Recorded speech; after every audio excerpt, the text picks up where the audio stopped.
Husband time ਨਹੀਂ ਦੇ ਰਿਹਾ ਸੀ, ਸਵੇਰ ਤੋਂ ਰਾਤ ਤੱਕ ਉਹ ਕੰਮ 'ਚ ਚੂਰ ਹੈ, ਲੇਟ ਆ ਰਿਹਾ, ਗੱਲ ਵੀ ਨਹੀਂ ਕਰ ਰਿਹਾ, ਹੈਲੋ ਹਾਈ ਵੀ ਨਹੀਂ ਕਰ ਰਿਹਾ, ਕਮਿਊਨੀਕੇਟ ਨਹੀਂ ਕਰ ਰਿਹਾ। ਵਾਈਫ ਨੇ ਅਲਟੀਮੇਟਲੀ ਜਿਮ ਤੇ ਜਾ ਰਹੀ ਸੀ, ਉਹ ਟ੍ਰੇਨਰ ਦੇ ਨਾਲ ਨੇੜਤਾ ਹੋਣੀ ਸ਼ੁਰੂ ਹੋਈ, ਔਰ ਉਹ ਨੇੜਤਾ ਵੱਧਦੀ ਵੱਧਦੀ ਉਹ ਇੰਟੀਮੇਟ ਰਿਲੇਸ਼ਨ ਤੱਕ ਪਹੁੰਚ ਗਈ। ਇੱਥੇ ਵਸ਼ੀਕਰਨ ਕੀ ਕਰੂਗਾ, ਮੈਨੂੰ ਦੱਸੋ। ਇੱਥੇ ਤਾਂ ਇੱਕ ਰਿਲੇਸ਼ਨ ਖਰਾਬ ਹੋਇਆ ਕਿਉਂਕਿ ਦੋਨਾਂ ਕੋਲੇ समय ही नहीं सी एक दूजे ਲਈ। देखो यहाँ पे मैं बोलना चाहूंगा कि जो उसकी वाइफ है उसको पहले ध्यान देना चाहिए कि ये जो प्रॉब्लम हमारे आपस में क्रिएट हो रही है कि हस्बैंड मुझे ध्यान नहीं दे रहा है या हमारी आपस में बीच में दूरियां क्यों बढ़ती जा रही है, क्योंकि मैंने आपको बताया ना कि इसका कुछ ना कुछ रीजन जरूर होता है कि घरों का इशू मान लो, या हमारे कुछ घरों की महादशा कई बार ऐसे टाइम पीरियड आता है, ठीक है, कुछ ना कुछ ऐसी चीज जरूर होती है, या मान लीजिए किसी का थर्ड पर्सन का इन्वॉल्वमेंट आ जाए या कुछ ऐसी कुछ चीज हो जाए। तो हमें क्या है कि वो जो प्रॉब्लम की जड़ है वहां तक पहुंचना कि ये प्रॉब्लम क्रिएट क्यों हो रही है, हमें उस प्रॉब्लम को समझना है। अगर उसकी वाइफ मान लीजिए कि पहले हमारे पास कि भाई मेरा पति मेरे साथ है ठीक से टाइम नहीं दे पा रहा, या हमारा जो रिश्ता है वो क्यों नहीं चल पा रहा है, इसका रीजन क्या है, तो हम उस रीजन को, उसकी जड़ को हम ढूंढेंगे और वहां तक पहुंचेंगे इसका प्रॉब्लम क्रिएट कहां से हुई है। तो उसको अगर हम करेंगे ठीक तो डेफिनेटली वो ठीक। ਇਹਨੂੰ ਵਸ ਚ ਕਰਨਾ ਕਹਿੰਦੇ, ਇੱਕ ਪਾਸੇ ਤੁਸੀਂ ਕਹਿ ਰਹੇ ਹੋ ਕਿ ਗ੍ਰਹਿਾਂ ਦੀ ਦਸ਼ਾ ਠੀਕ ਨਹੀਂ ਹੁੰਦੀ, ਉਹ ਚੈੱਕ ਕਰਾਂਗੇ ਕਿ ਗ੍ਰਹਿ ਕੀ ਚੱਲ ਰਹੇ ਆ। हाँ जी, ਇੱਕ ਪਾਸੇ ਵਸ ਚ ਕਰਨਾ ਕਿਸੇ ਨੂੰ, ਇਹਦੇ ਚ ਡਿਫਰੈਂਸ ਹੈ ਦੋਨਾਂ ਗੱਲਾਂ ਚ। बिल्कुल डिफरेंस है जी। पहला देखो मैं आपको बताना चाहूंगा, जो ग्रह हमारे चेंज होते हैं ना, इंसान की बुद्धि टोटली कई बार होता है ना कि सही रास्ते से जाते टेढ़ा, मतलब उसको होता है कि मैं पता नहीं चलता कि मैं क्या कर रहा हूँ, उसको कुछ नजर नहीं आता, ना अपने बच्चे नजर आते, ना अपना परिवार, ना अपनी फैमिली नजर नहीं आती, ठीक है। तो वहां पे हम पहले देखते हैं कि ग्रह का कुछ कोई ऐसा इशू तो नहीं है, ठीक है। अगर बाई चांस वहां पे ग्रह सब ठीक है, मान लीजिए कई बार हमारे घर परिवार के ऊपर किसी की कोई नेगेटिव एनर्जी, कोई नजर दोष लग गया, कुछ ऐसी कोई चीज आ गई है, ठीक है, तो वहां पे हम इस वशीकरण का हम उपयोग करके या विद्या का उपयोग करके वहां पे उस रिश्ते को ठीक करने के लिए कर सकते हैं। मतलब इसमें ऐसा नहीं है कि ये कोई मतलब बहुत ज्यादा, मतलब इसमें कोई नेगेटिव या हमने उसको वश में कर दिया तो वो सुबह शाम उसके गुणगान करेगा, ऐसा नहीं होता इसके अंदर। जस्ट ये होगा कि उनका रिश्ता एक नॉर्मल लाइफ की तरह आ जाएगा, एक दूसरे को टाइम लगने देना स्टार्ट कर देंगे, एक रिश्ता एक स्मूथ अच्छी लाइफ, मतलब जैसा होता है ना हस्बैंड वाइफ का जो रिश्ता है अच्छा चलना स्टार्ट हो जाएगा।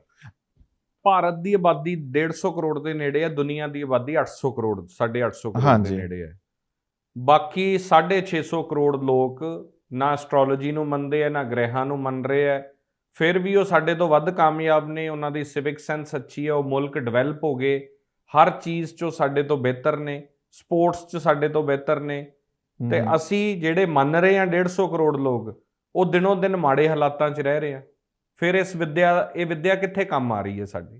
नहीं देखो, विद्या तो देखो काम करती है, ऐसा नहीं है कि विद्या काम नहीं कर रही है, काम कर रही है, ठीक है। आज मान लो कुछ ऐसा तो है नहीं कि 150 करोड़ में सारे ही हम कुछ भाई नीचे जा रहे हैं, बहुत से लोग अपना नाम हर फील्ड में अपना नाम ऊंचा कर रहे हैं, ठीक है।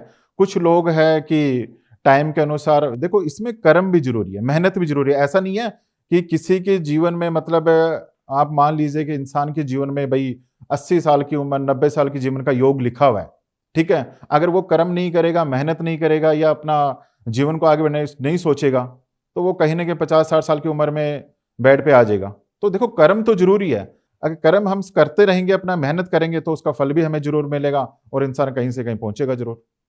देश ते एप्लीकेबल नहीं हुंदी है कि कल्ले इंडिविजुअल ते एप्लीकेबल है तुहाडी विद्या? नहीं ਜਦੋਂ ਵੱਡੀਆਂ ਘਟਨਾਵਾਂ ਵਾਪਰਦੀਆਂ, ਇੰਡੀਆ ਪਾਕ ਦਾ ਯੁੱਧ ਹੋਣ ਲੱਗਿਆ, ਕੀ ਉਦੋਂ ਜੋਤਿਸ਼ ਕੁਝ ਕਰ ਸਕਦਾ ਸੀ? ਇੰਡੀਆ ਵਰਲਡ ਕੱਪ ਖੇਡਣ ਜਾ ਰਹੇ, ਉਦੋਂ ਕੁਝ ਕਰ ਸਕਦਾ ਹੈ? ਚੰਦਰਯਾਨ ਜਦੋਂ ਜਾ ਰਿਹਾ ਸੀ ਪਹਿਲੀ ਵਾਰੀ, ਜਦੋਂ ਅਸੀਂ ਦੇਖਿਆ, ਉਦੋਂ ਨਹੀਂ ਉਹ ਹੋ ਸਕਿਆ, ਉਦੋਂ ਜੋਤਿਸ਼ ਕੁਝ ਨਹੀਂ ਕਰ ਸਕਦੀ ਸੀ? देखो मैंने आपको बताया ना कि ज्योतिष शास्त्र है, ठीक है, जो घटना होनी है वो होके रहेगी, रोक नहीं सकते। हाँ, रोक नहीं सकते उसको। तो फिर ज्योतिष की करोगी? ज्योतिष मैंने आपको बताया ना कि एक इंसान को चोट लिखी है जी, इसको मतलब उसका टाइम पीरियड आ गया कि इस टाइम पीरियड के अंदर उसका एक्सीडेंट होना या चोट लिखी है, वो उसको लगेगी जरूर, लेकिन ज्योतिष शास्त्र उसको गाइड कर देगा कि यार आपने इस टाइम में आपने कोई यात्रा नहीं करनी, आपने जाना नहीं है कहीं पे, आपने ये काम नहीं करना। तो उससे क्या है कि उसको चोट तो लगेगी, लेकिन वो चोट उसकी थोड़ी सी लग के रह जाएगी, जहां पे उसको मतलब एक अकाल कष्ट आ सकता था, वहां पे उसको थोड़ी सी चोट लग के वो रह जाएगी। मतलब जो होना वो होके रहेगा, लेकिन हम ज्योतिष विद्या के द्वारा उस चीज को कहीं ना कहीं हम कम कर सकते हैं। मतलब जो चीज का 100% होना था ना, उसको 80 या 70 तक % हम उसको कम कर सकते हैं। ਤਾਂ ਜੋ ਹੋਣਾ ਹੈ ਜੇ ਉਹ ਹੋ ਕੇ ਰਹੂਗਾ, ਆਮ ਬੰਦੇ ਦੀ ਜ਼ਿੰਦਗੀ 'ਚ ਐਕਸੀਡੈਂਟ ਵਾਪਰ ਜਾਂਦੇ, ਲਾਸ ਹੋ ਜਾਂਦੇ ਆ, ਕਾਰੋਬਾਰ 'ਚ ਲਾਸ ਹੋ ਜਾਂਦਾ, ਇਟ ਮੀਨਸ ਉਹ ਹੋ ਕੇ ਰਹੂਗਾ। ज्योतिष विद्या ਉਹਨੂੰ बदल नहीं सकती। नहीं, हाँ बिल्कुल वो लॉस होके रहेगा, लेकिन हम ये है ना कि ज्योतिष विद्या की तरह हम जान सकते हैं किसका बिजनेस है, ठीक है, उसको मतलब ये हाँ इस ग्रह की महादशा आने आ गई है जिसके ऊपर कि उसको हम उसको करेंगे, उसको गाइड करेंगे, इस मैंने 6 मंथ में आपने ये काम नहीं करना है, इस फील्ड में अपना पैसा इन्वेस्टमेंट नहीं करना है और यहाँ पे आपने ये चीजें नहीं करनी है। तो वो अगर उन चीजों को फॉलो करता है तो जहां पे उसको 200-300 या बल्कि अरबों का लॉस लगना था, वहां पे उसको कुछ ही लॉस लगेगा और हो सकता है उस ज्योतिष को उपाय की तरह उसको नहीं, वो चीज जो मतलब है उसको हम टाल भी सकते हैं।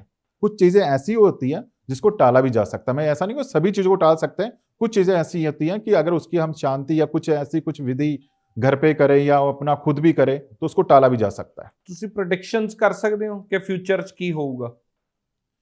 प्रेडिक्शन देखो ऐसा है, प्रेडिक्शन बिल्कुल करते हैं। प्रेडिक्शन जो भी कुंडली के अकॉर्डिंग, होरोस्कोप के अकॉर्डिंग, ठीक है, वो प्रेडिक्शन की जाती है कि भाई कोई लड़का है, लड़की है, कि इसके लिए कौन सा फील्ड अच्छा रहेगा, कौन से फील्ड में ये जा सकता है, कि कौन सा काम इसको नहीं करना चाहिए, इसके लिए कौन सा बिजनेस अच्छा है। ये सारी चीजें हैं कि इसका मैरिज का टाइम कौन सा है, कि कौन से टाइम पीरियड पे इसको मैरिज करनी चाहिए। ਕੁੰਡਲੀ ਦੱਸ ਦਿੰਦੀ ਹੈ ਸਾਰਾ ਕੁਝ? बिल्कुल बिल्कुल सारी ਕਿਸੇ ਦੀ ਲਵ ਮੈਰਿਜ ਹੋਊਗੀ, ਅਰੇਂਜ ਮੈਰਿਜ ਹੋਊਗੀ, ਕੀ ਇਹ ਕੁੰਡਲੀ 'ਚ ਲਿਖਿਆ ਹੁੰਦਾ? बिल्कुल ये कुंडली में लिखा होता है। कई बार आपने देखे होंगे कि कई बार बच्चा अपने घर के अगेंस्ट होके इंटरकास्ट मैरिज भी कर लेता है। हम सोच नहीं सकते कि इसने इतना बड़ा स्टेप क्यों लिया, क्योंकि उसकी कुंडली में ऐसा योग बन जाता है। कई बार पंचम भाव हमारा इतना स्ट्रॉन्ग हो जाता है क्योंकि कुंडली में जो 5वां जो घर होता है वो होता है प्रेम का, संतान का और प्रेम का। अगर वो पंचम भाव इतना स्ट्रॉन्ग है तो इंसान अपनी मतलब कास्ट से भी दूर रह के मतलब अलग जाके भी मैरिज कर लेता है, क्योंकि उसका जो योग इतना प्रबल हो जाता है ना कि चाहे हमने कितना भी समझाए, घर वाले चाहे किसी उनके खानदान में किसी की भी लव मैरिज ना हुई, तब भी वो अपने घर से दूर अलग होके अपना अलग, चाहे उसको घर से दूर क्यों ना रहना पड़े या उनके अगेंस्ट क्यों ना जाना पड़े, तो भी वो अपना लव मैरिज ही करके रहता, चाहे इंटरकास्ट क्यों ना करनी पड़े उसको।